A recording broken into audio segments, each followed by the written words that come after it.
Welcome back to another Queen City Press podcast preview show. I'm Laurel Failer, and I'm joined as usual by Tyler Snipes. And yeah, it's another busy week with 2 games coming up for FC Cincinnati. They're coming off one of their best matches in the Nuna era last Thursday, beating Tigres 3-0 in Champions Cup. And then one of its worst games, I would say, Sunday when they fell 3-1 at New England. I recapped those games on the Insider Show, but it's hard to go into these next 2 games without talking about the state of the team. So we'll discuss that a little bit on this show as we look ahead to the Champions Cup round of 16 finale at Tigres on Thursday and CF Montreal at home on Sunday.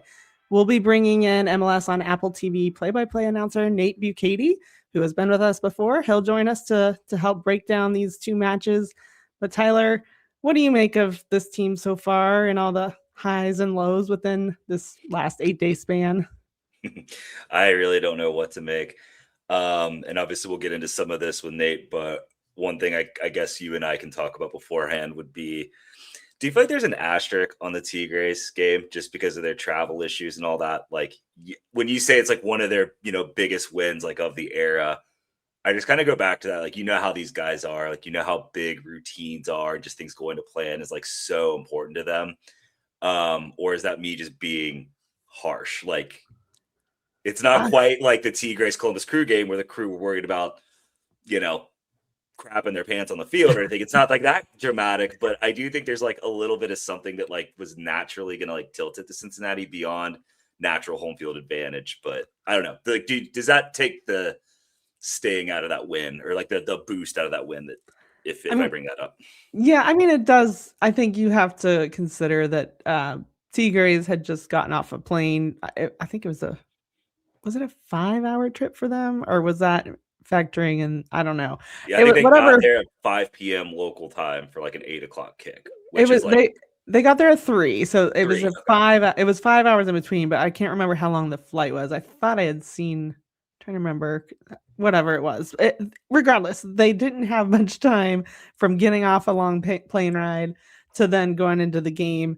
Normally, you like to at least have a day that you're kind of settling in. At least they got to sleep in their own beds that night, so there's that. But it's not ideal to have just gotten off a plane 5 hours earlier and then play a game. And it looked really sloppy at the beginning for them. One of the first goal in the 6th minute, came off a really bad turnover. And so, yeah, I don't think that you can completely, you have to factor that in, but I also don't think you can just discount the result altogether. It still was a 3-0 win, and they needed to take advantage of that advantage that they had. And that, Tigres did have those travel delays, but, we don't always see this team take advantage of those types of situations. And they did. They got, their first 3 goal performance. I looked back last year, it was in April before they got 3 goals in a match. So, and obviously they got more goals in the early stages of Champions Cup, but I don't consider those you can't kind of dismiss. Yeah. Yeah. But all due respect to O&M, but yeah, different weight class. Yeah. Yeah. But I mean, so I don't know. You do take it with a grain of salt, but also you have to acknowledge that it was a really good win and they did exactly what they needed to do. Now they go into Thursday at least having some confidence. They know they've got that lead, and now it'll be interesting to see how they approach it, because I think if they get an away goal, that really seals it, because that's the tiebreaker, and Tigres would need to score 5 goals at that point, which I'm sure people looking at Sunday's result aren't, they realize that is possible, but I think that was just Sunday. I know fans were not happy to see that, but I've kind of just thrown that out. The last 2 goals they were down a man and they were just done, I think, in that match. So still would have been 4-1. That's not that much better, but right. It was a heavily rotated squad, and I think you're going to have performances like that every now and then, and it's not reflective of that defense at all. The defense has been really good this year, had only given up single goals in 2 games, so 2 goals over think it was 6 total matches they had played up to that point. So I think the defense is not. I don't think you can expect them to give up that many goals very often. So Yeah, and I didn't so I was kind of on Next Pro duty, so I only got to watch as much as I could live and watch replays. But like with that rotation, I think like the headliner there is Andre Chirilla getting his first MLS start. He's looked very good in CONCACAF. Obviously, there's only so much you can compare. But like, did you see a theme, or was it just as simple as it just wasn't their day? I think both. Okay. Like, so would you single anybody out, like back at full strength? Would you say this looks a lot different? I guess I do think that the first 3 goals were all either it was 2 set pieces and then a cross in, and that has been their Achilles heel on defense is those balls into the box. They just for whatever reason, and Miles Robinson, I do think maybe he could have used a break. He was in the middle of all that, but so I don't know if I can say that it's all on him or anything, but yeah. I didn't think he would start that match. I thought he would be the guy that I thought they'd go with Matt Miazga. Just, throw him out there and give Miles a break, see what Matt can do. And you can, if it doesn't go well, it's one match and you can make changes at halftime. But I think that the fact that the goals came that way is a little disconcerting because that's what we've seen in the past with this team. So at the same time, it was just a bad performance. Like Andre was the cross in that for the second goal, that was Andre kind of gave up too much space and allowed the cross in, and that is a 17-year-old who I still think is really an exciting player, but it was his first MLS match. And they started him because they felt like, one, he had earned it. I mean, he's been in first team training all this time. He's, he played in Champions Cup and looked good. His distribution, we were all excited about, like, this is what they need on the back line. But he is 17 and he's going to have moments like that. And he's learning, and I think he'll still be good. And you're also getting him those reps at 17. Like this game could be a huge learning lesson. Like for every Xavier Gozo, right? For every just like the youth movement that's like happening. Like you see it like really big in Salt Lake. That's buying them time. You kind of saw with Columbus Crew a couple of years ago, like that. That was insane. Like just like what they were able to pull off with like super young players. Yeah. So I don't know. Like it's forgettable. But yeah. Yeah, that's in the rear view. And FCC got going back to the CONCACAF game, and that's what's tonight for the listener. FC Cincinnati got 3 goal contributions, including a brace from Kevin Dinke, which is obviously great to see, just given the context of his conversation. Arguably, the team's best cup performance since joining MLS. That's your note. I'm hijacking it. And then the news on Monday that he had a little accident on 71. What do you know about that? Yeah. So the team got back around 8:00 Sunday night, and then, I don't know what happened in between then and 1:20-ish, but it was raining really hard. He crashed into, he kind of hit the right, there's video out there now, so he kind of hit the right, I don't know if it was a wall, it looked like he hit a wall on the right and then kind of went across and hit the wall on the left side. And I mean, fortunately, he is very fortunate there was not a lot of cars on the highway at that time, because I mean, it could have been bad, and it looked bad from, I mean, the airbags deployed, you could see, but it seems like it was raining hard, and he was driving a sports car that is probably not easy to control in those situations. So no alcohol was involved. So no, and really fortunate he didn't have injuries. So he ended up reporting to the club facility in Milford later Monday morning or early afternoon. I'm not sure of the exact timing, but he got checked out by their team doctors, and he was fine and was in training the next 2 days. So I've seen him out at training Tuesday and Wednesday, and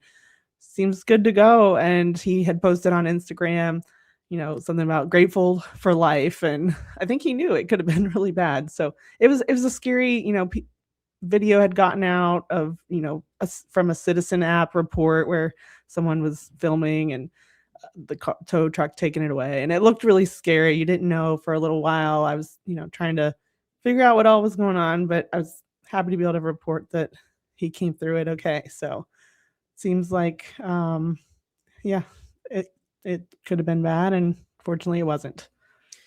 Yeah, no, and that's the most important part. I don't know what's going on in our highways this week, but everybody be careful. Like it's just another reminder to yeah, there's really no reason to take any risks, especially on the craziness that is 71 lately. So Yeah. glad Kevin is healthy. Yeah. Yeah. I mean, I felt the need to report on. I mean, there was tons of rumors out there about like how, there were injuries and alcohol was involved, and it's like, when you hear that about an FC Cincinnati player, you've got to look into it. And then I was just, to be able to clarify, like, here he's fine. Like, I was just glad that man, people were kind of ripping on the FC Cincinnati DP forwards and just some of the. Yeah. So this one ended up just being, it was just bad weather. And yeah, like, I kind of dismissed like all that. Like whenever I saw just people comments, just people like who I just don't really, know to be editorial people, like commenting on it. It's like everything I've seen, heard, whatever about Kevin, he is not that guy at all. Yeah. Like he is the most like professional of all professionals, and like I really was just like, no, that seriously can't be true. So I didn't put much. At the same time, he still does have a life. So, the fact that he was out, that's, people can leave their homes, and of course they can. Yes, like and enjoy their fun car and all that. Like that's the perks of being a professional athlete, right? Like anybody hating on it, they're just jealous they can't do it. And he's got like 2 other cars, so he's good. He's fine. I mean, I'm sure he hates to lose the orange Lamborghini that looked really nice, but I think he'll be okay. Yeah. So yeah, I guess just kind of to keep, setting the scene for this week, looking at what Tigres, they played Querétaro. How do you say that? Is that, I always say that wrong. I've always said correct. Oh my God. Now I think Querétaro. It's an opponent they've seen before. Cincinnati fans. Sound off in the comments. How do you pronounce this team name? I'm pretty sure it's Querétaro. They played to a scoreless draw on Sunday in Liga MX play. Tigres is 6th in Liga MX right now. So again, we talked about the long plane ride that they came off last Thursday. FC Cincinnati took advantage of that, but now, they're going into a hostile environment in Mexico. It's a tough place to play. Somebody had shared a stat that MLS teams are something like 661 and 15 all time, like across all competitions in Mexico. So it's just a tough place to play. And but the fact that the FC Cincinnati has that 3-0 lead going in on the aggregate, as long as they don't give up 4 goals and not score, then they can advance. So an away goal, like I said, could really kind of put this one away. And yeah, it's we'll see what happens, but it could be an interesting few days going into, what that means for Sunday. Like there's probably a lot riding on that, just because they've not done very well in league play so far. They're through 4 league matches with 3 points, 1-3-0 at this point. And yeah, I mean, just looking at what Tigres would have to do against this FC Cincinnati defense, like we haven't seen them give up that, 4 goals very often. So, but we'll see how it goes down there. And then going into Sunday, like they got to get something out of that, I think. I mean, yeah, but we've thought that the last 2 weeks as well. So that's where it's gonna get really interesting. I think if you advance in CONCACAF, you can hang your hat on that. If you advance by the thinnest of margins, that's gonna carry on this intense scrutiny that everybody's under, and I don't think that they want that. nor do I think anybody is going to successfully defend for 90 minutes. Like, they're going to have to go at that with the best intentions and like try to compete. And if they get smoked trying to compete, that's not going to look good either. So like, this team has a lot to prove right now. Should have beaten Toronto. Should have definitely beaten the Revs under any circumstances. There's no excuse to lose 1-0 to Montreal. This is a team that's always in our, in everybody nationwide, continental wide, everybody always has Montreal as like, top 3 wooden spoon candidate. There's not much exciting about this team. And they're not in good form. They came away with 1 win against Michael Bradley's quite literal baby bulls. When we talk about that youth movement, like, they're holding midfielders a 16-year-old in Audrey Bukaty, like, not to say that like that was indicative of anything. Like, he's a very good player and like they've beaten better teams than Montreal, but whatever. They had a game plan for some clear vulnerable, oh my God, I can't talk now. Vulnerabilities, like with a super, super young squad, whatever. I don't think that's a great thing on their resume, like to where like FC Cincinnati should fear them at all. Like, this is a team you've got to just put belt to butt, as the kids say. Like, they just have to make a statement, regardless of what happens in CONCACAF. That result for Montreal, that was the 3-0 win that everyone, right? 3-0? Yeah, they beat them 3-0. It's like, it's just random. Those games are going to happen. But like, that was Cincinnati, New England 6-1. You know what I mean? Like, that was that. You just can't explain some things, but they can't have 2 of those, right? Yeah. And we'll see. We'll get into all that with Nate, but I gotta think, the transfer window, I guess it is worth noting, just because in all of this, you kind of end up talking about the depth and wondering, did they just not? I thought it was a deeper roster, like looking at the midfield and the center backs, but then you consider that Matt hasn't really, he hasn't started a game yet. And so now you kind of question that depth back there a little bit. The forward depth we have questioned. I still think that's an issue that they need to address. The transfer window is still open till March 26th. I'm not hearing anything, but you never know.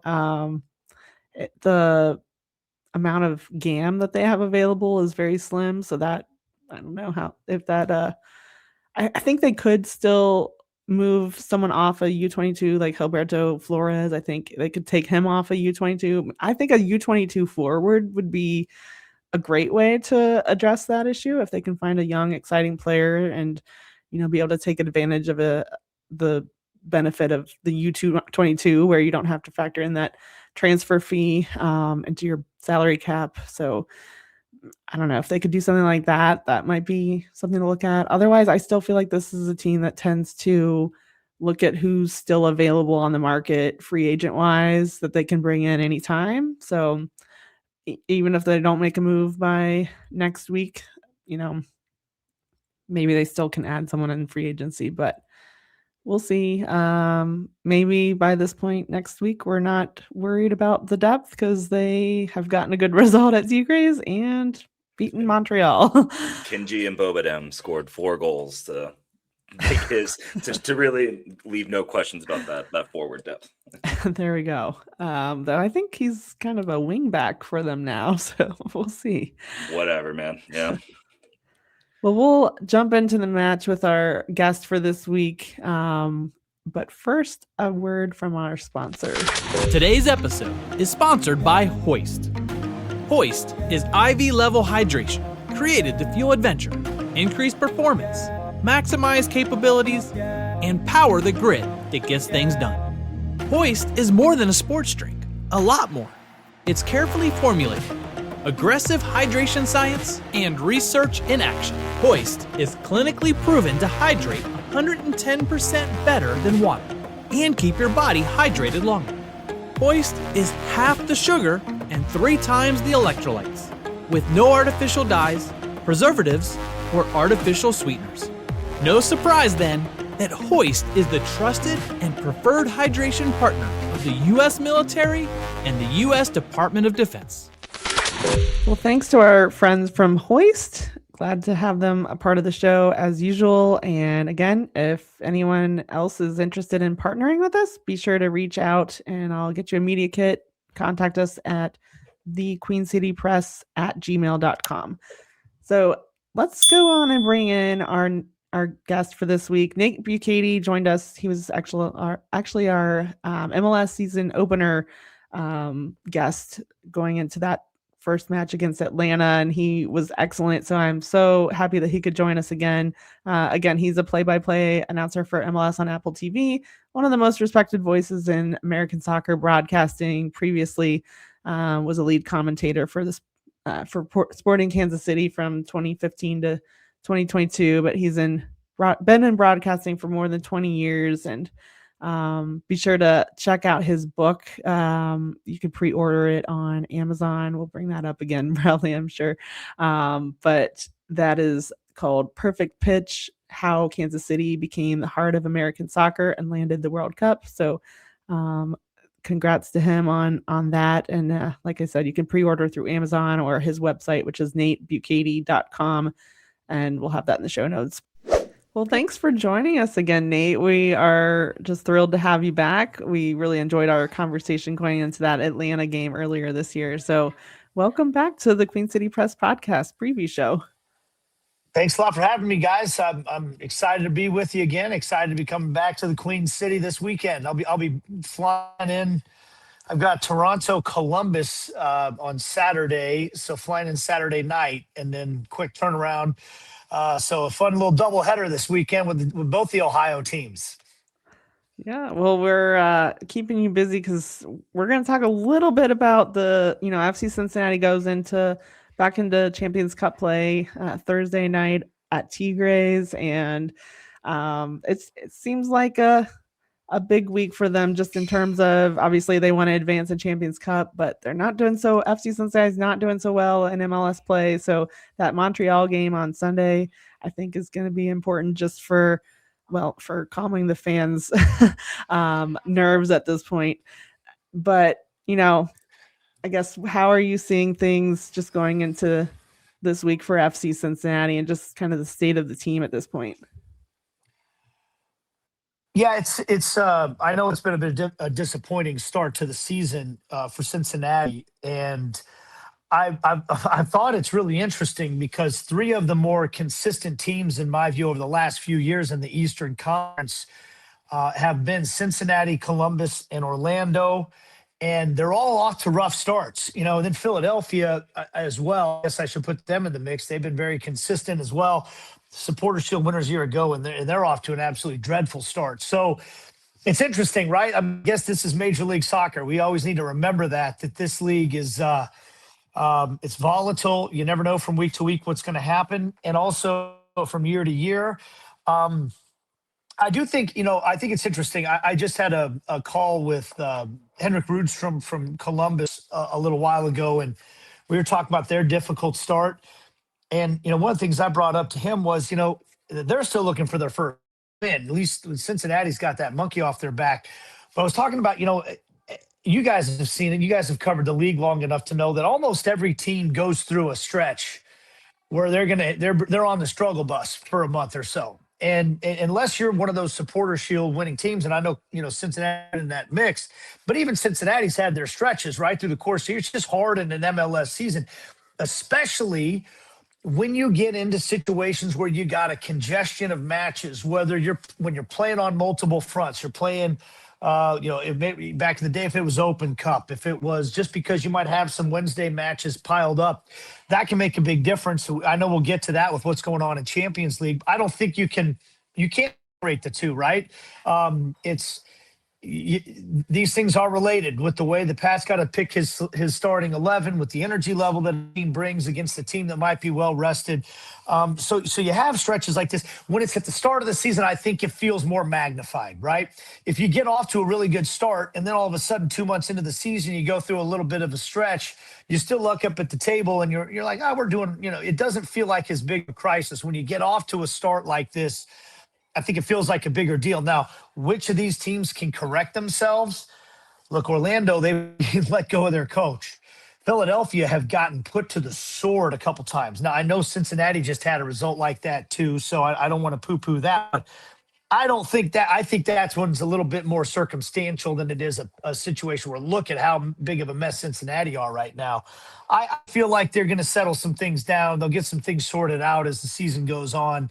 It'll surprise me if at the end of the year we look at it and you're still looking at an 11th Cincinnati team. That was a long answer, guys, but that's kind of how, I don't know. That's my 30,000-foot view. I'm curious what you guys think of it.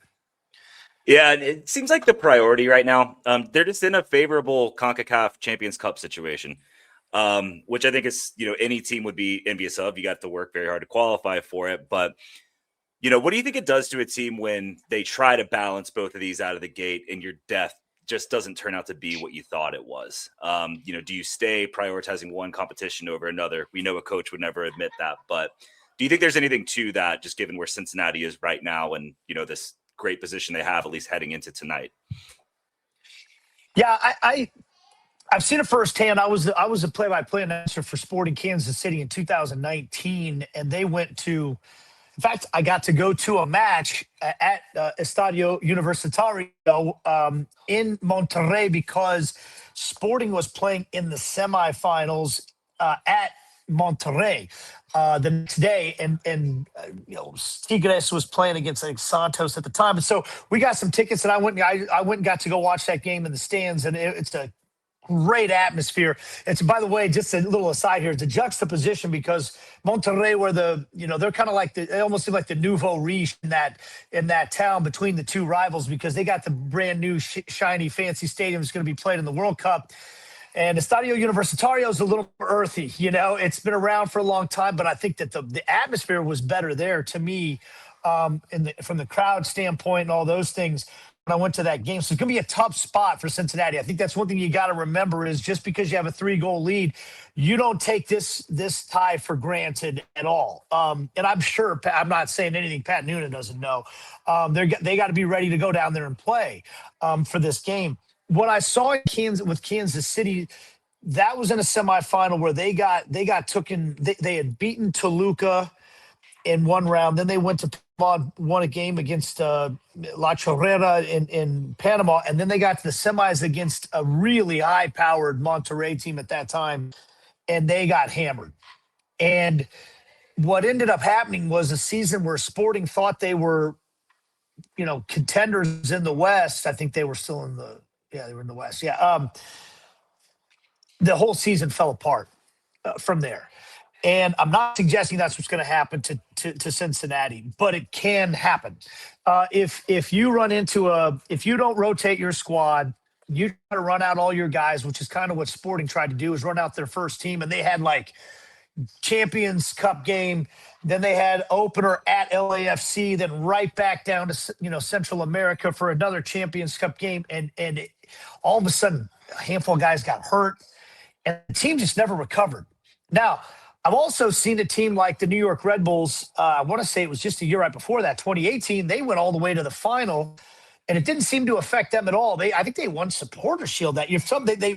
I think they did, but they had a great regular season, and it didn't affect them at all. So I'm just giving you two different examples to tell you who knows where it goes from here. But I do think it's a real thing. And as we talk about the roster limitations that you have, it's not like if you watch Arsenal right now playing on 4 different fronts. Well, they're too deep at every single position. They got world-class players.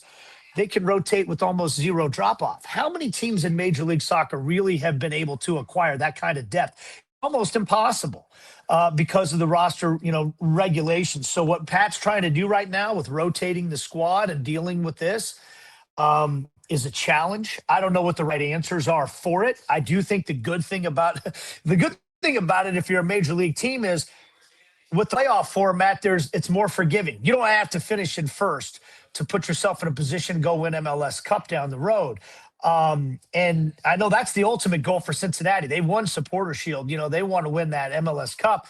And there's so many games on the second of this schedule after the summer transfer window, where 20 games this time after the World instead of typically transfer windows. So you get a 3-0 lead against Tigres.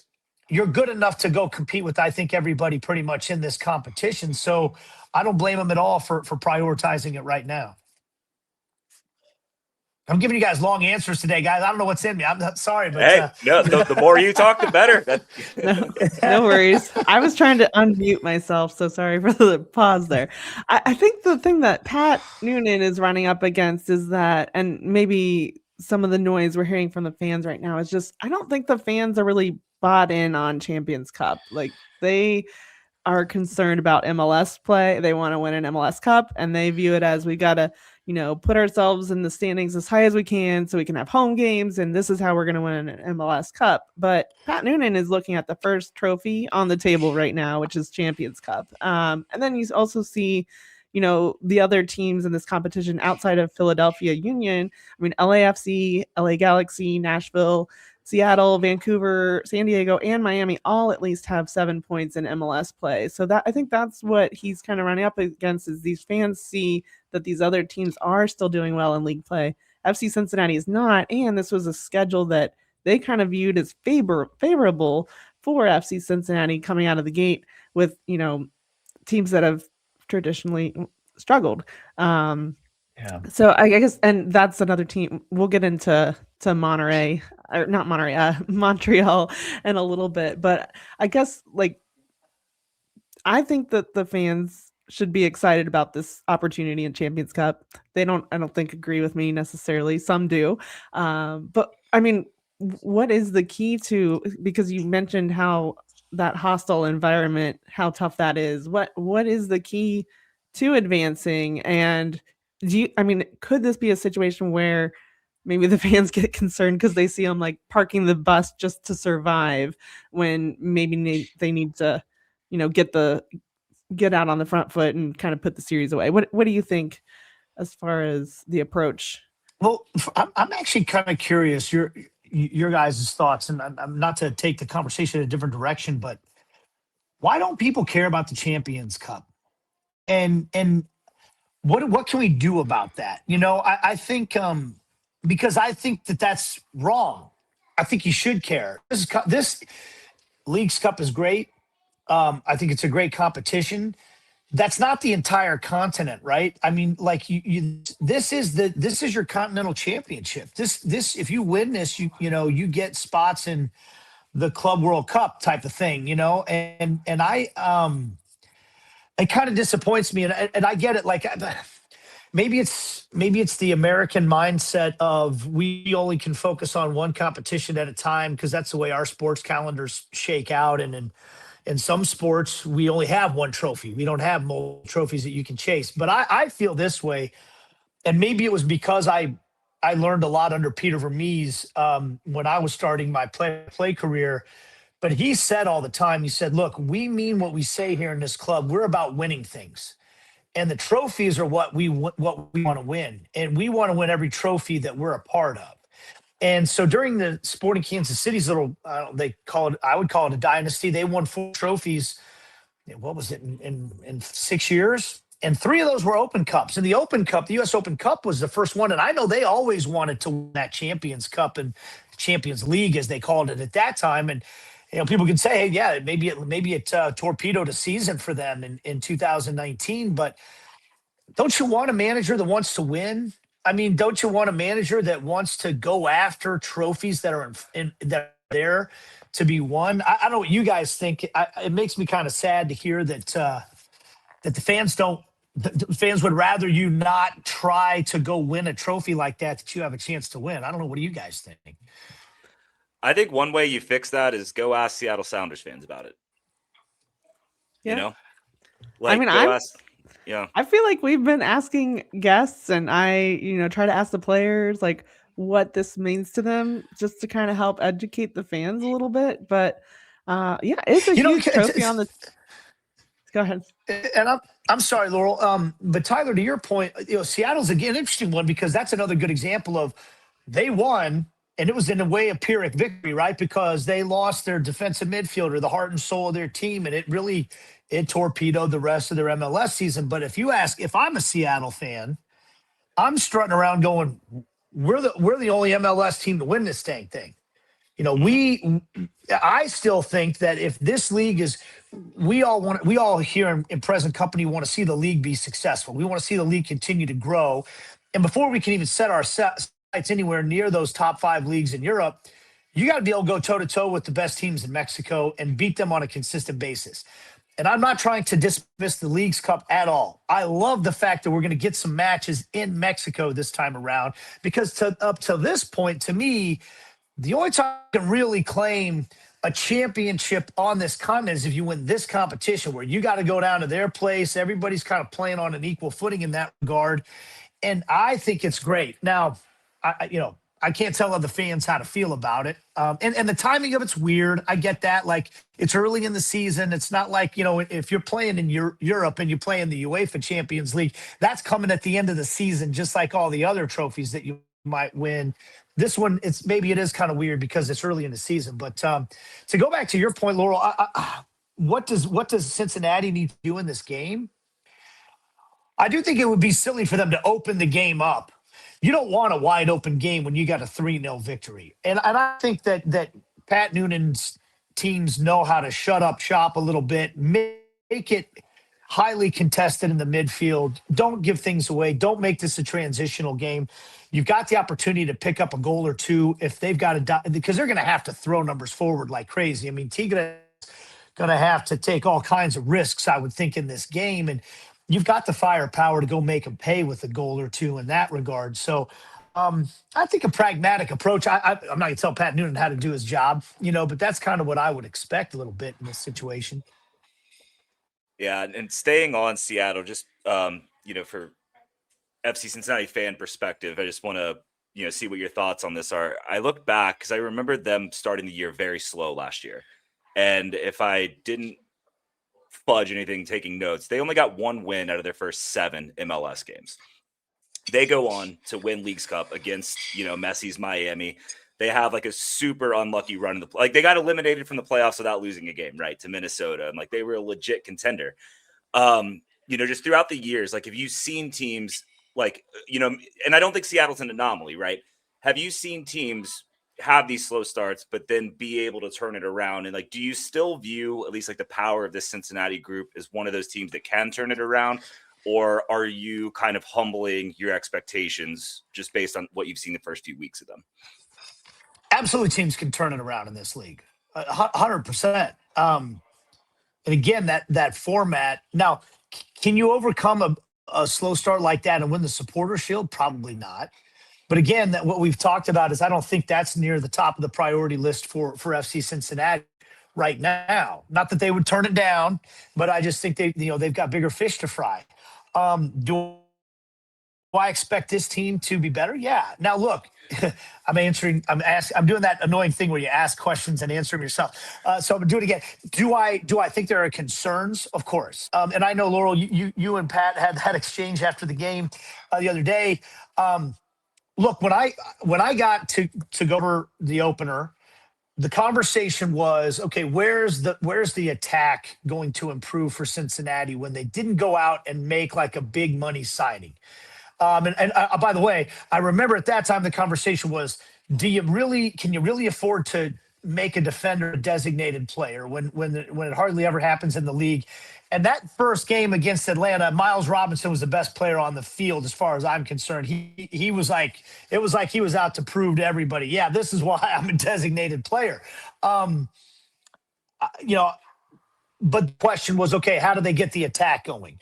And a lot of it was, you made a change in the assistant coaching staff. We're going to improve our approach in the final third. We're going to have maybe a clear game plan of final third entries and how we're going to get the ball in, work the ball into the penalty area, create a higher XG, I think was a big priority. I haven't looked at the numbers yet, guys, as I'm prepping for this game, but I'm getting the sense it's been disappointing. The returns have been disappointing to this point. But also I remember that Evander got hurt 10 minutes into the season. So another one of the big conversations was, how do you get Denke and Evander on the same page and working in a more symbiotic type situation? Well, that kind of throws things off. You're not planning on one of those two guys pulling a hamstring 10 minutes into the year. And that kind of changes things a little bit as well. So I think, look, when you look at the midfield quality that Cincinnati has, I think it's good enough to be a contending team in the Eastern Conference. When you look at the back line, especially if Matt is healthy, is that a good enough back line to be contender in the East? Yes. Denke is good enough in the attack, and Evander, I think, are good enough to be contenders. They need, obviously, to still sort some of those things out. Rome wasn't built in a day. I do think you have a little bit of concern, like, okay, this was the idea for how we're going to make the attack better. Is it working? Is it going to work? I don't know the answer to that yet, but I'm not writing it off for sure. I mean, I still look at this squad, and look, Pat Noonan didn't forget how to coach overnight. I mean, the guy made Cincinnati a winning team on a consistent basis like the minute he got there. I don't think all of a sudden he's just lost it. So, yeah, to me, I look at this team, I look at the roster, and I think unless they have a bunch of injuries and real problems, I don't see why this team shouldn't be a factor in the Eastern Conference and steady themselves a little bit, as the season gets going. Well, that's why I was kind of wondering about just the approach on Thursday at Tigres is like, with the fans as restless as they are right now, and they are going to be at home on Sunday against Montreal, like, could they position themselves where maybe at halftime they feel comfortable enough with where things stand that maybe they can get some of those starters out and save them for Sunday? Like, do you think should that, just to be able to put their best foot forward on Sunday as well, is that something you think they're thinking about? I doubt it. I mean, maybe I would guess that Pat's in his mind going, boy, it'd be great if we could score a goal or two in the first half and then feel really good about it. But I think that's one of those, you hope the best, but you plan for the worst. I mean, you hear that coach speak all the time of we got to take it one game at a time. It's speak, but it exists for a reason. My guess would be Pat's going to say, let's not get ahead of ourselves at all. Let's take care of this game in front of us. If you start to look ahead as, hey, can we rest this guy? Can we do that? That's when you start begging trouble. And then all of a sudden Tigres scored a goal and now the pressure starts to build and then you're sweating it out in a hostile environment and a tough place to play. So I think, I just think that, and I think Pat knows how long the MLS season is. As frustrated as I know he is right now with the way the season started, he knows it's a long way to go. And I do think you got to have some faith in some of your players. You got Montreal. Montreal is a team that's really struggled. I know they've had one good performance this year, but you're not it's a team that I'm looking at their roster. I'm looking at the changes they made in the offseason. This isn't a team that I think you should feel like you can rotate some and still give yourself a chance to win. I'm not saying you just roll the ball out and beat Montreal, but I think it's a team that I would say I feel like, hey, we rotate a handful of guys in this game. We should still be able to. We should at home, with that environment, should still expect to deliver a good performance over the weekend. Yeah, I mean, catching Montreal as a get right game too, just like reshape the kind of like narrative in the league. It's almost like a redo of last week, except this time you're at home. This time, at least this round of CONCACAF's behind you. Do you think there's anything to it though? Do you think Montreal is also catching Cincinnati maybe at the right time, making this game a little bit more interesting than it should be, given like Montreal's never really a statement game for Cincinnati. Now it kind of is. Cincinnati's always a statement game for Montreal, 100%. I remember, was it 2 years ago now, New England coming into Cincinnati when New England was at rock bottom in the East, and New England won the game. Got a couple goals. Was it Vrioni that scored a couple times? And I'm trying. My memories starts to work on that. You guys tell me if I get some of these details wrong. But what I do remember about the game coming into it was that it was New England team that was at the bottom of the table in the East, and Cincinnati were flying. I think they were on like an unbeaten streak, a lengthy unbeaten streak. And they always have us do the win probability before the game. And in that one, it was like, Cincinnati far and away. And I pointed at it. I remember the commentary and said, that win probability to me is off because it's not factoring in some of the things that are going on in this game. And I can't remember what it was, but I think there were a couple guys injured for Cincinnati. They were coming on short rest. New England was healthy. They'd gotten a couple guys back that they hadn't had. And you guys know in this league, from top to bottom, I think it's one of the things that I love as a commentator, honestly, is because they'll give you games that on paper look like it's going to be a bad game. And then the thing that separates the good team from the bad team in MLS, it's very small margins, right? So a couple of your guys get hurt, boom, all of a sudden playing field's level. Your team's tired, their team's not, boom, playing field's level. And obviously, as we just said, I mean, Cincinnati's going through something that Montreal's not right now. So I think that levels the playing field a little bit for sure. I think it makes it a hard game for Cincinnati for sure. But that's kind of the business in the league, right? And so you got to find a way to navigate it and slog through it. And I think that's one of the things I always admire about Pat is, to me, like, I think he's a no nonsense guy that doesn't give any excuses to his team and says, look, we got this game, we got to go out and try to win it. But I've seen Cincinnati lose at home against teams they were a better, they were better than in terms of the big picture because of the circumstances of the moment. I don't think you can write that stuff off.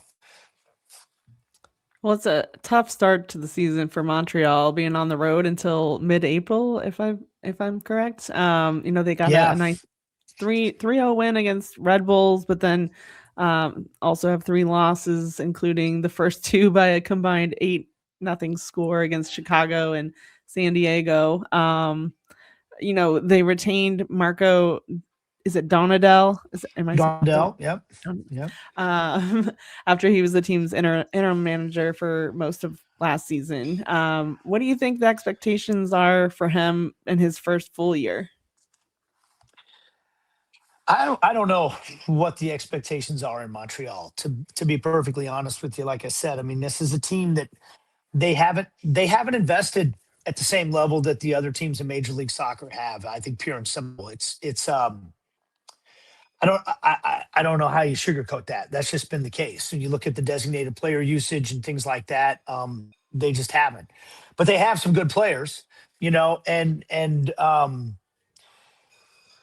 I think that Prince Owusu is the type of player that can punish you if a mistake happens, if he gets his chance. I think he's a good player. I think he's kind of really led the way for that team.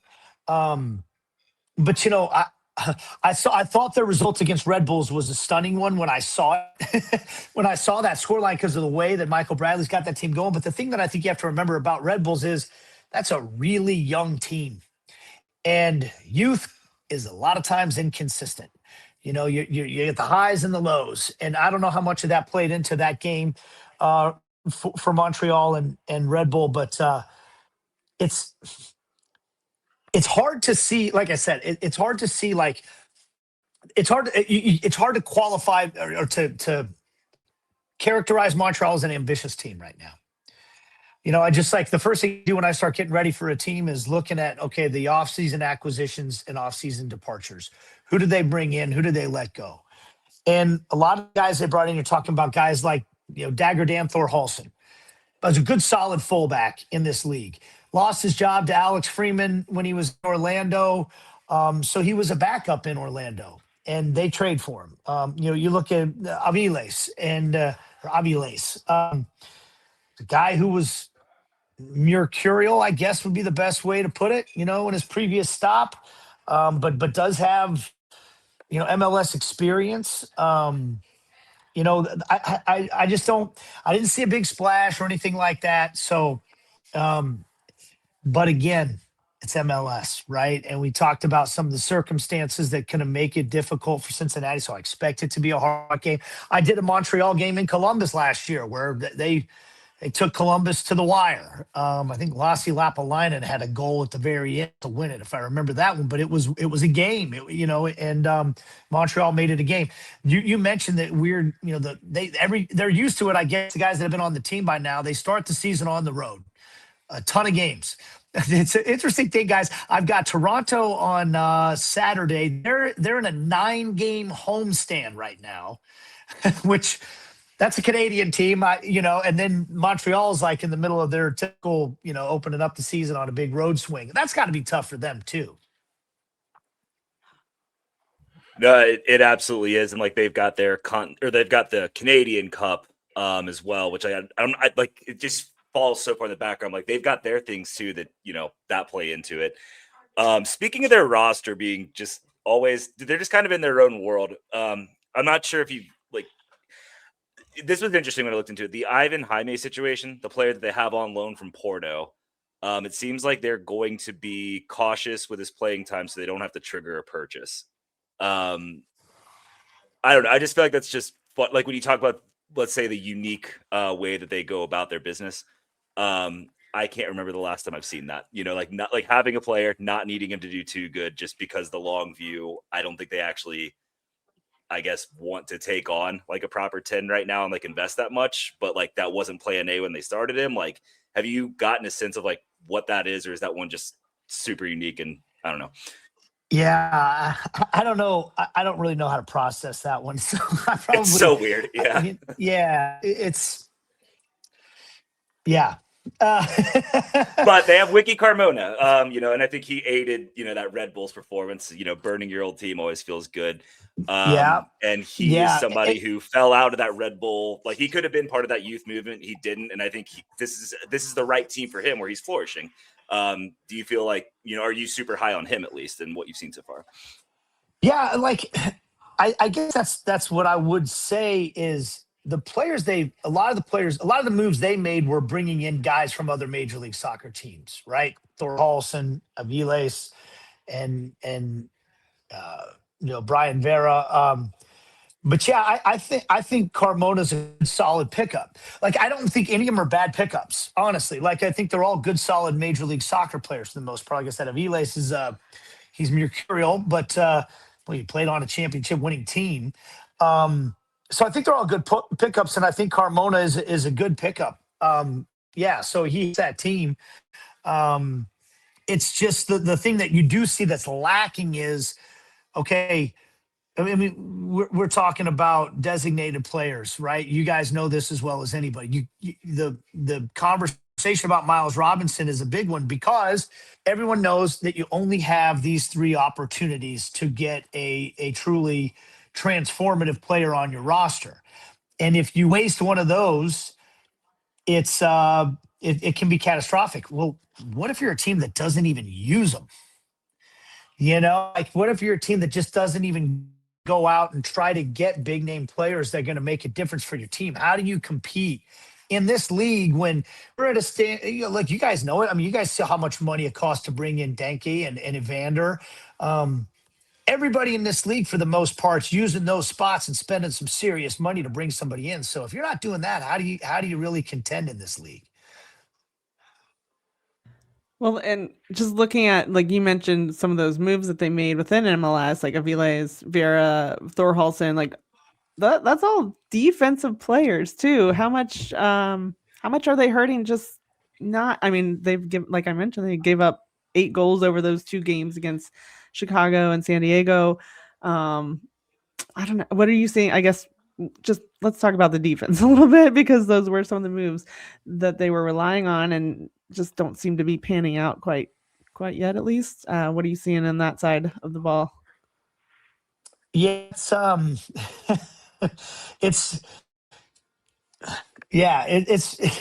been a tough start. Now, listen, they I'm looking back through the results right now. You open up at San Diego. San Diego look like they were not a fluke last year, right? That's a team that can carve some teams open.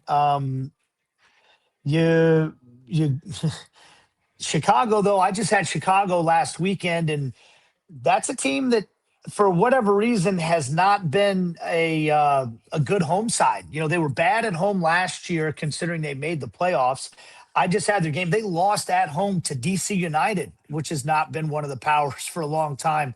And in fact, they won the one last year, and their manager, when I was getting ready, I hate this conversation, guys. I don't like the tone of I don't want to. I want to be positive about everybody in the league. DC United, it was hard. Even their manager, Renee Weiler, said to me before the game, he's like, look, we got to know where we're at and where we're coming from. We were bottom of the league last year. It's going to take us a while. He was downplaying his own team, like, hey, it's going to take us a while to build this thing up. They beat Montreal 3-0 and played a decent part of that game down a man. So that's all this stuff is really what made Montreal's win against Red Bull such a head scratcher, I think, in an eye opener. I was like, wait, what? Because then they turn back and they lose to an Orlando side that's already fired their manager and looks to be in all sorts of disarray right now. So now that was on the road. They've all been on the road, but I don't think you would sit there and say that the defense has looked. I mean, they had the clean sheet against New York Red Bull, but outside of that, they've given up a lot of chances and a decent number of goals so far this year. Yeah, and I know you like to be positive, but this is I'm not saying this one way or another. I'll just set the scene kind of as we've seen fans suggesting to meet the club at the airport about Pat Noonan as of their last result. Nate, let's just say they go over 2 this week. Let's say they somehow lay an egg or worse in CONCACAF. Let's say that they lose to Montreal. Do you hit the panic button even after that point? Do I? No. Yeah, I think that's important to say, just for any listener. There's a sliver of fans that are so ready to just like have heads roll, and I don't think many peers, or certainly people that like I talk to who have been around, at least like nobody else is quite there, and I just kind of wanted people to hear that from at least your side. Yeah, guys, how far off was this team from the Supporter Shield last year? 1 point. 1 point. Yeah. 1 point. And who do they lose to in the playoffs? The winners, Miami. The team that was like, I mean, by the end of the season last year, Miami was head and shoulders the best team in the league, right? Like, through the course of the year they weren't, but once they got some things sorted out, when they got into that postseason, they were a juggernaut. Nobody beat them. So you lose to the team that nobody beat, that's got all the, that's got the best player in the world and other star players as well. I don't know. Listen, every manager at some point in time, the time comes, right? Everybody's got a shelf life, but we're not talking about a guy that like had struggles last year. Like in Kansas City, I'm sorry to keep referencing that, but I do think there's a lot of parallels. Like, Peter Vermees, Pat Noonan, they strike me as somewhat similar guys in some ways, kind of old school guys, MLS guys, no nonsense, tell like it is type of guys. And I think it's one of the reasons I like Pat. But at the end, when Peter was let go, it was like, okay, there were a few years of struggles stacked up, and there were signs all over the place that the culture that used to exist in the building wasn't there anymore. You guys are closer than me. This team was 1 point off the Supporter Shield last year, and they just beat Tigres 3-0. I mean, we're talking about one of the giants of Mexican soccer for the last decade plus, one of the richest clubs in Liga MX, and I don't know. And you're talking about a club that won 3 wooden spoons and had I mean, I don't need to tell you guys this, but I would tell any fan how to feel. If you're a fan, you got to pay your money. You feel the way that you want to feel. More emotionally divorced from it, looking at this club, a team that was a perennial loser has been turned into a perennial winner.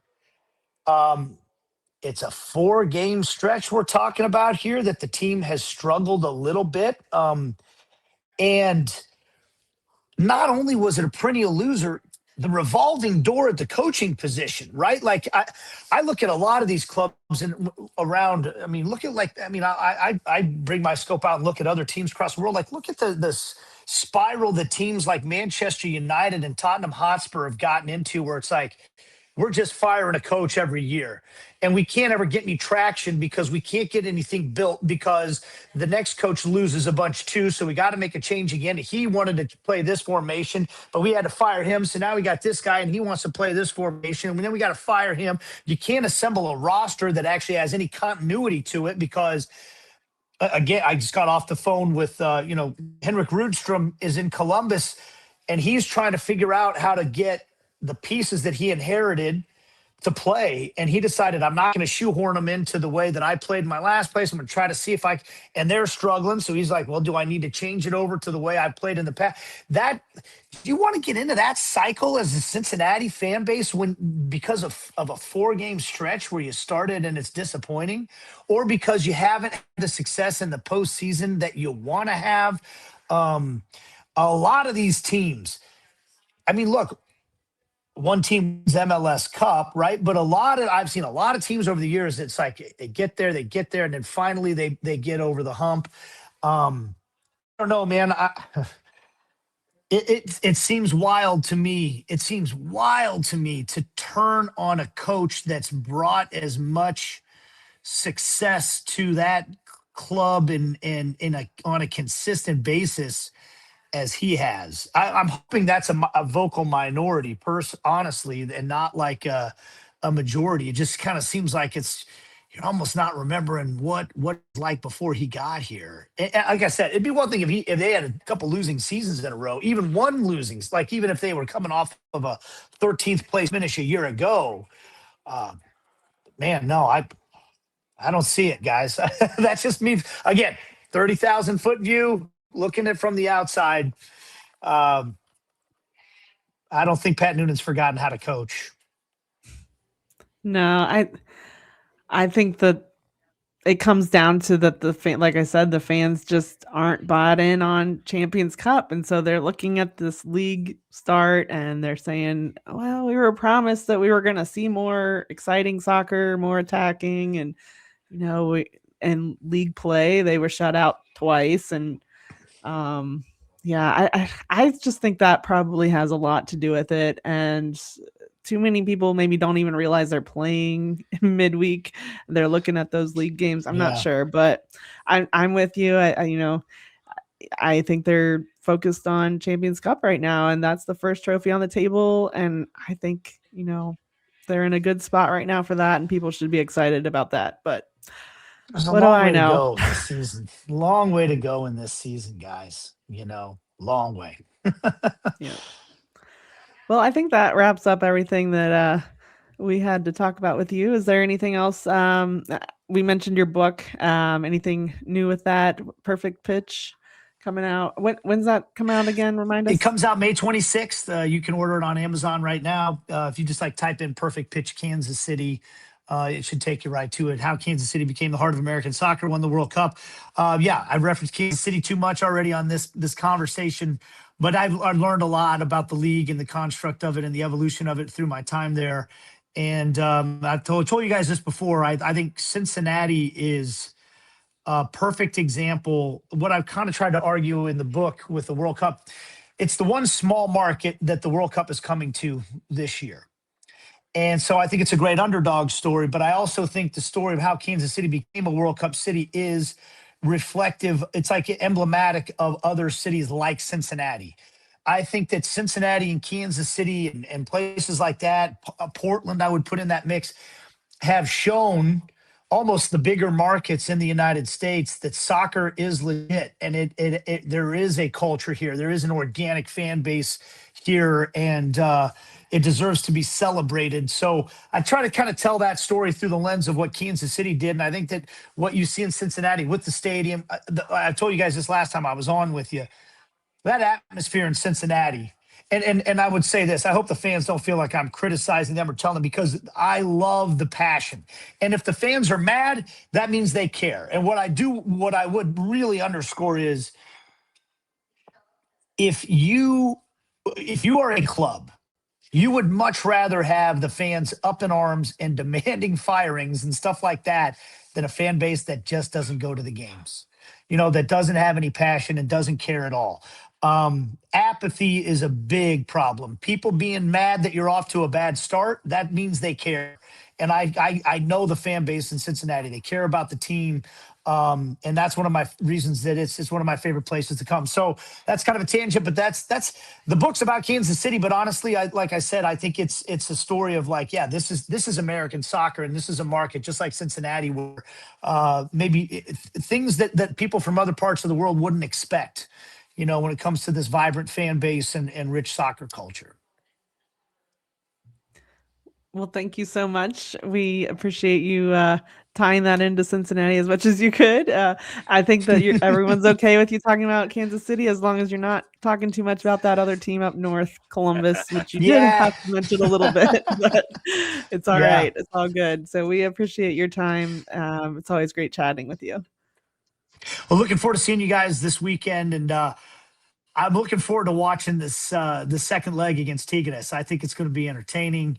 And listen, if Cincinnati go and they win a 2-leg series against a club like that, everybody in Cincinnati ought to be really proud of that. I think it's a big deal. Absolutely. Nate, thank you so much once again. I'm sure we'll talk again at this rate a couple more times this year, and it's just so great to have you on and share all the nuggets and just everything that you offer to a podcast. So thank you so much, sir. Thank you, guys. Have a great show. I love what you guys do, and I'll see you this weekend. All right, great stuff once again from Nate. We could literally talk to him all day, but unfortunately we have time limits on this one. And yeah, just going off of that last question, I thought he said something important. If you're a fan, I'm not telling you how to feel.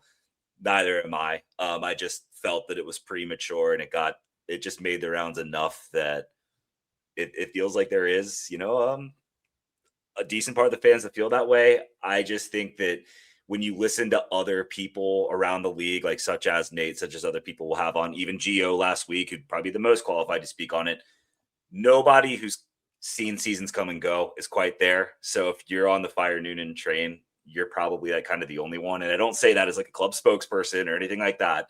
If it becomes the elephant in the room, obviously, that is a possibility. But yeah, I thought that was important to say, and not something like we enjoy talking about multiple weeks in a row, but because it's so out there, we just kind of have to go into it. But I'll leave it there. What are your final thoughts on the current Noonan temperature of his chair? I mean, it's premature. I had to ask about it after last season. Just fans were so upset after that 4-0 loss to the eventual winners, and Miami is so good. Like team was built to win championships, and you can say what you want about Miami and how they build their roster and get exceptions and whatever. Everyone kind of has their takes on that, but they were, like Nate pointed out, 1 point from the Supporters Shield. I get that they want more exciting soccer, and that's kind of what the team in the offseason talked about. And I think it's just too early to judge like the balancing of Champions Cup. Like they've done really well in Champions Cup, and that's been the priority. And so when you look at these not so great games in MLS play, like I just don't think you can judge that. And yeah, some teams are able to handle the two competitions at once. But FC Cincinnati, it's clear they're focused on trying to get something out of Champions Cup. They've never advanced out of the round of 16, and they're right on the doorstep of that. And yeah, it's just too early to judge what we're going to see from the attack. Like Nate also mentioned, Evander, he had his first start just on Sunday, but he had 6 other rotated guys around him that he was playing with, and he was really the only. Dotto ended up scoring, yeah, but he was kind of the big piece on the attack. You didn't have Ender, you didn't have Kevin Denke, Pavel Buka didn't play, so he didn't have his normal pieces around him. It was that game, you just toss that one out. Like, I know I say that sometimes. I said that about the Minnesota game. I know that was also just cold. They lost 1-0. Toronto, terrible game. They lost 1-0. New England was ugly, but it's still just too early, I think, to judge what this team is going to be. And if we're looking at the games up to this point, it's the Champions Cup games that you should be judging on, at least, because that's where they've put out their best lineups. And so we'll see what happens. It could go not very well in Mexico, and I might say the same thing because it's a tough environment. Who knows? But they've done well to this point in that competition, and it's too early in MLS to decide that this isn't a team that's gonna do anything in league play. So I'm just gonna say pump the brakes a little bit. Like, do remember those wooden spoon seasons. I've covered those years. It was miserable for me too, because then I was hearing the other side of the fans actually having valid concerns and not being able to provide any optimism. So I'm going to provide the optimism where I can. And this is, still a good team that we just can't fully judge. I don't think that we can. Yeah. And sorry. So that we'll leave that there for now. But again, I'm willing to be wrong. You're willing to be wrong. If it, let's say they just never win a game again in 2026, there will be a time, there will be a time to have that to resurface. But I guess I can eat my crow because in 2019, I thought it was too early when they fired Alan Koch. And before I realized he had really lost the locker room and it needed to be done, I thought, man, how many games did he get? Like 5? Maybe it was more than that.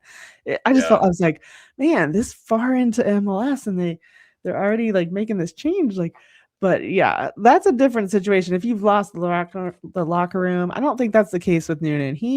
The players, he's a player's coach. They like him. I haven't heard anything about like Noonan out from inside. So if it got to that, then that would be a different story. Of course. Yeah. But that's also just one of the things you're not hearing. And that could be for a million reasons. And we could do 2 hours on this topic, it sounds like. Unfortunately, we do have to have some guardrails. And there's other podcasts if they want to go in on that. There's more source to fuel your fire. But you have the Patreon press pass returning this week. What do you or who's asking who questions, I guess? Yeah. So one of my subscribers. So yeah, again, the Patreon press pass. It's our new segment where I give my subscribers over on Patreon a chance to submit questions they would like asked of either players or staff members. And then I go and record myself asking that question on their behalf. And so that's just kind of a perk you get as a subscriber. And then I share it here for the public to hear and bring something unique to this episode. Or this show. So this week it is Patreon member James St. John, and he had a couple of questions for Miles Robinson. So let me bring that in for you guys to hear. This is a question from James St. John, who wants to know who is the best on-field communicator on your team and who is the most physical teammate. I don't know. To me, that seems like that could be the same person. What do you think? It depends, I think, on the day. I think we have a lot of vocal players. It kind of goes to the back line, whether it's like Matt or Teenage, who's the most vocal. It kind of just depends on the day. Because also, there's plenty of guys that are vocal as well besides them. But most physical, maybe Teenage, just in terms of his tackles that I'll put in. Who else would be in the mix just to kind of add to it? Physicality? Yes. You think of like center backs as like being physical, but Obi's definitely a physical player as well as like a vocal player as well. So that would be another player, I'd say. So that was Miles Robinson answering a question for the Patreon, man, I can't even say it, Patreon press pass. So be sure to check out my content over on there at patreon.com/Queen City Press. And if you have questions and you're a subscriber, just send a question through Patreon so I know that you're a subscriber, and then I'll toss it into the mix. So hopefully you guys are enjoying those. And speaking of Miles Robinson, I guess we did have some news this week that popped up with the international window coming up. Miles Robinson and Roman Celentano both got called into the U.S. national team. They are playing a couple of World Cup tune-ups against Belgium and Portugal. So that'll be during the break. FC Cincinnati is not playing, but after Sunday's game against Montreal, they've got a break until April 4th. So that's when that international window is. And Pavel Buka also got called into the Czech Republic national team. It's his first call up since 2021, and he called it his first proper call up, and it's a huge opportunity for him. This is for Czechia.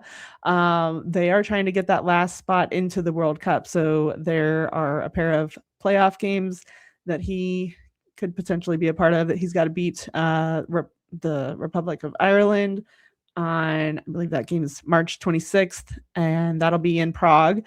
And if they win that, then they get to go into the deciding game against either Denmark or North Macedonia, and that game will be on March 31st. And yeah, so he's got a chance to potentially help his country to the World Cup here where he's playing. He would love to be a part of it. That's just a huge opportunity for him. So, any thoughts on that, Tyler? The big one I think is Roman. Not that Poch is going to be Greg Berhalter, but I just looked it up quickly. You know, there were 3 goalkeepers in the 2022 squad. I think some teams might play it a little bit more fast and loose, but it's just funny. Before that, and I know Cincinnati fans are going to hate the next words that come out of my mouth, but I kind of had Patrick Schulte ahead of him and Roman not, really in the mix anymore. Just that was the vibe that I got, not by speaking to anybody, just, seeing the selections recently.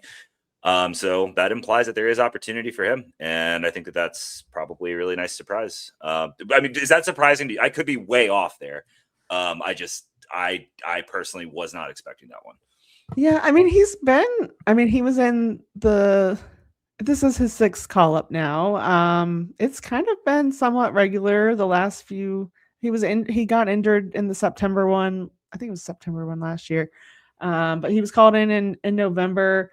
I just think that goalkeeping spot is still kind of up. Like, there's just a lot of questions there. I think 1 and 2 are very settled. I think it's for sure Matt Freese. I think Matt Turner, very, very safe backup. But yeah, that third. I don't know.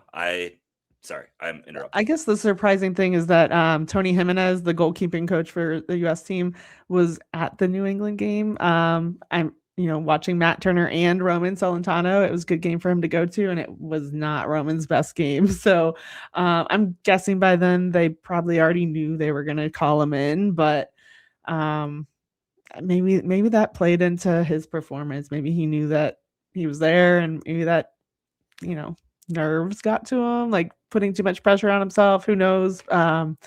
It's a great opportunity for him. I did talk with Miles Robinson, and he's just excited to, this is the last international window before the World Cup. That roster will be named May 26th is when they're going to announce it. So this is really a big opportunity for everyone that gets called in to kind of, they'll be obviously watching what players are doing in league play between now and then, now in May, but it's a chance to, make their case and put their best foot forward and trying to make that World Cup team. So good for all those guys. The other thing I should note is Ender Echenique. Probably should have mentioned this from the jump because there's a lot of talk about Ender right now. He did get invited to Venezuela's national team. I think they're playing in Uzbekistan or I forget where. Am I even making up a country? No, Uzbekistan. Okay. That doesn't sound right. He got invited and couldn't go because of his visa situation. He is basically on a one-time entry visa, so he could come to the United States, but if he leaves, he can't get back in. So he could not even go home during the off season. He had to decline another call up because of that, and he couldn't go to the Dominican Republic for CONCACAF Champions Cup first round. I did confirm today and was able to talk with Pat Noonan about it as well, that he is able to go to Mexico and he can go to Canada. So it doesn't apply. The situation doesn't apply to North America. He can travel in and out of Mexico and Canada for, MLS games in Canada, Tigres on Thursday. So he will be able to go down to Monterey, and that's good news for FC Cincinnati. And I know there were a lot of questions about that, so I'm glad I was able to confirm that today, and no one has to wonder if he's on the trip. Yeah, that's great news for them. And then great news for everybody. I don't know if that's the way I'm going to put it. But we have a little bit of news of our own. We have a live show coming up on April 1st at The Pitch, famously right at the doorstep of TQL Stadium, where we'll be doing, I think I just said a live show. And I think I saw the flyer said like a live Q&A. That will rely on you, the listener, to be there. So hopefully you can join us. Let us know if you're coming. We'll have to prepare it's still early on. So like we'll have something good for you. But yeah, let us know. If you're listening and that's something that you're into, let us know if we should expect you, and we'll work on the setup and make it worth your while. Yeah, and if it goes well, and by well, attended well, and then people seem interested in what we're talking about, then maybe we can make it a regular thing. But we do appreciate the pitch. Like, just shout out to them for they reached out to me trying to see what we could do, and I'm glad we were able to put something together. So I think it'll be a lot of fun. And yeah, them being right across from TQL Stadium, like local establishments like the pitch need support. It's tough time sometimes during the week. I know it's hard, but to get out. But if you can get on down there, it is no joke on April Fools, April 1st. We would love to see you guys there, and yeah, we're happy to chat with the fans and see where we can go with it, and maybe make it into a regular thing, like I said. So plan on mark that on your calendars, 7 p.m. at the pitch, April 1st. And yeah, if you guys are listening through audio format, I do want to remind you guys we are on YouTube. So if you have not subscribed or liked our shows on there, please do so. It's youtube.com/@Queen City Press. And hopefully you guys are enjoying our content so far, and we are happy to have another week with you guys. So thanks for listening, and I think that's it. Maybe I should come back to you, Tyler. Anything before I wrap us up? Nothing I can think of. Just another crazy week, another 2-match week. So yeah, listener, let us know if we missed anything. If you're this far in and you have commentary on it, we really appreciate you. So just let us know what you think. I'm enjoying doing this, and yeah, so. All right. Well, yeah. Thanks again, and we'll catch you next week.